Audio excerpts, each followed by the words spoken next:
Okay, before we get started with Pastor Price, throughout history, there were scientists who said the black man came from apes or evolved from them. Now, isn't it interesting, from the theory of evolution, it proclaims man evolved from apes, and when it says man, it means white, Indian, Asian, Spanish, and black. But when they want to make their prejudiced viewpoints, then it's just specifically black people. So which is it? Are we all from apes, or is it just black people? Because it seems like the racist man and the ignorant can't make up their minds. But always keep this in mind. God the Father is the creator of all, and we are all made from his image. And according to the Bible, the ape was not made in his image. Enough said.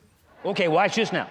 To understand that bondage was their natural status, they had to feel that African ancestry tainted them, that their color was a badge of degradation. In the country, they were to show respect for even their masters' non-slave-holding neighbors. In the towns, they were to give way on the streets to the most wretched white man. The line between the races must never be crossed. For familiarity caused slaves to forget their lowly station and to become impudent. End of quote. Going on with another aspect, another page in that same book. It would be impossible to teach the blacks. Think about this. It would be impossible. And this is the horrendous part of this. Listen to this. It would be impossible to teach the blacks without also teaching the whites. Because you would have to teach the whites why you're teaching the blacks what you're teaching them. And that has to be passed on from father to son, family to family.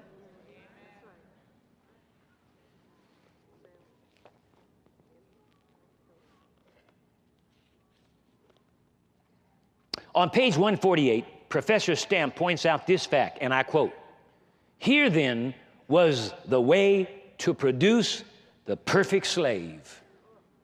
Accustom him to rigid discipline, demand from him unconditional submission, impress upon him his innate inferiority, develop in him a paralyzing fear of white men, train him to adopt the master's code of good behavior, and instill in him a sense of complete dependence."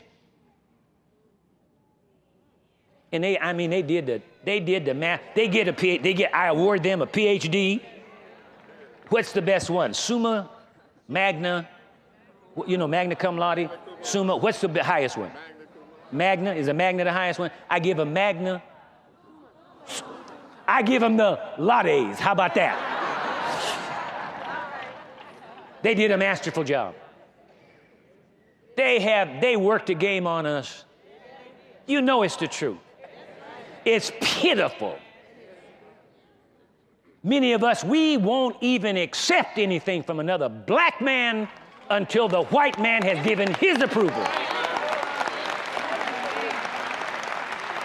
I told you that earlier at the beginning of this thing, when I first got a hold of the word of faith and began to minister. There wasn't no black churches that would invite me. I never spoke for blacks. Everywhere I went all over the world was for white people.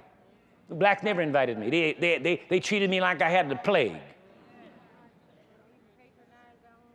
Huh? Yes, they did. They act like they didn't know I existed. Talked about me like a dog. Until the white man gave his approval.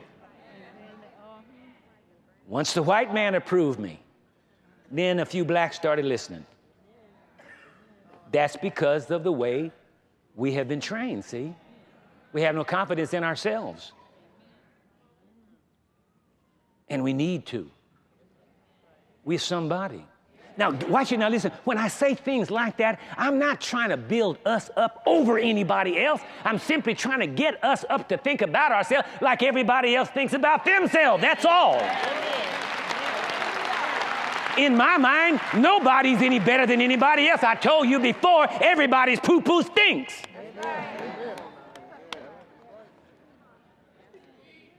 But we need to realize that we are somebody, not because of who we are now, but we've always been somebody.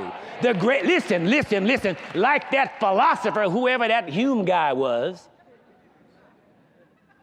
idiot. Yeah, idiot. called himself a philosopher. He didn't know anything about history.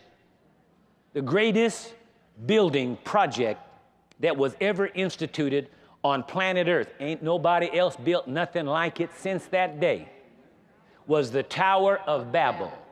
It was orchestrated, engineered by, and architected by a black man, one of Ham's boys.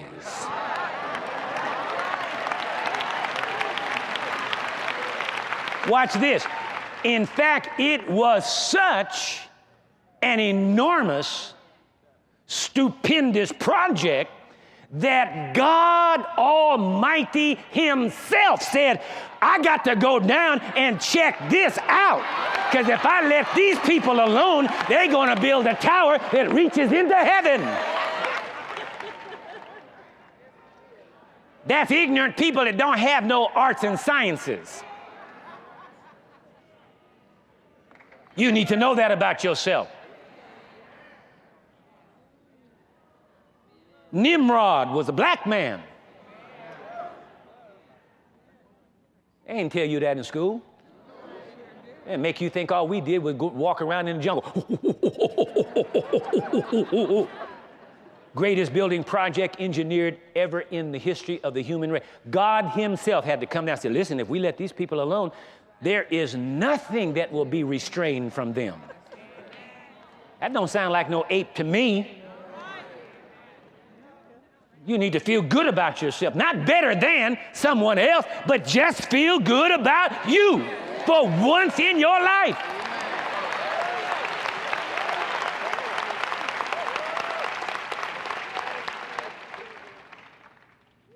I told you last time about these apes that constructed the pyramids.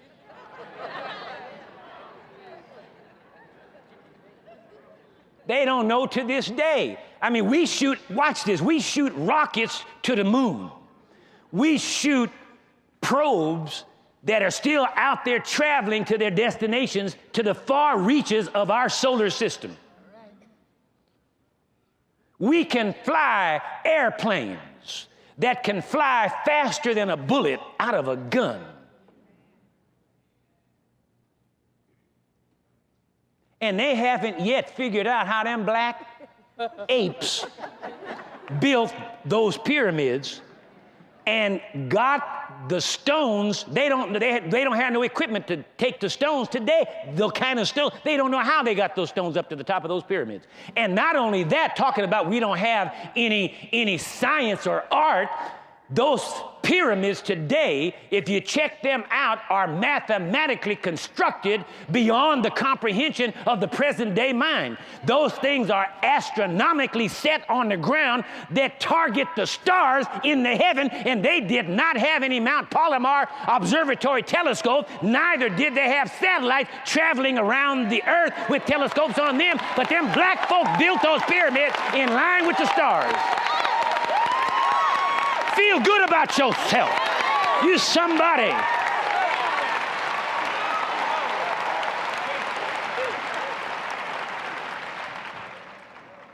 And the only reason we haven't done all that much here is because we've been conditioned not to. But even that, when I get back to the end of my whole series here, I'm going to show you about some people you don't know nothing about. White folks need to know this. Black folks and the Hispanics need to know this. And the Asians need to know this. And the Indians need to know this. We've made all kind of marvelous contribution to this country and got no credit for it.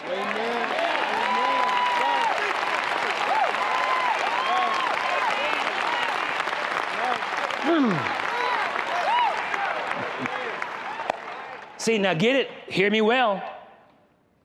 I said, feel good about you, not better than someone else. Be sure you get this straight before you go tell a lie on me. I'm not talking about making you feel better than. Just feel good about you. Stop believing that lie about you ain't nothing. Tell you one thing, if we're apes, we're the smartest ape that ever walked this earth. Woo! Talk to me. These days, Using the name Nimrod as a term of insult is barely used. Nimrod is a term that has different meanings depending on the context. Nimrod, denoted as a hunter in the book of Genesis, the term Nimrod denotes an idiot or moron. It is often used as an insult. So, when did the word Nimrod become an insult? In the 1947 film The Unconquered with Gary Cooper and Paulette Goddard, the male lead Chris condescendingly says to Abby, "There, my little Nimrod is your wolf." And just 1 year later, in 1948, the Looney Tunes short What Makes Daffy Duck had Daffy Duck referring to Elmer Fudd as my little Nimrod, possibly as an allusion to the line in Unconquered. Now, these cartoons often made allusions to popular media, and I think it's telling that this usage has the same format as my little Nimrod. Bugs Bunny would use it again in 1951, but this time in reference to Yosemite Sam, who was playing a hunter role. There he says, the little Nimrod. I would dare say that a light was turned on in the white community, of whom Nimrod really was just like every other situation that was taken from black people, such as the first cowboys, such as the first jockeys, just to name a few. I believe they flipped the narrative and started to use the name Nimrod as someone stupid or an idiot, rather than exemplify who he really was, which was a genius. Enough said.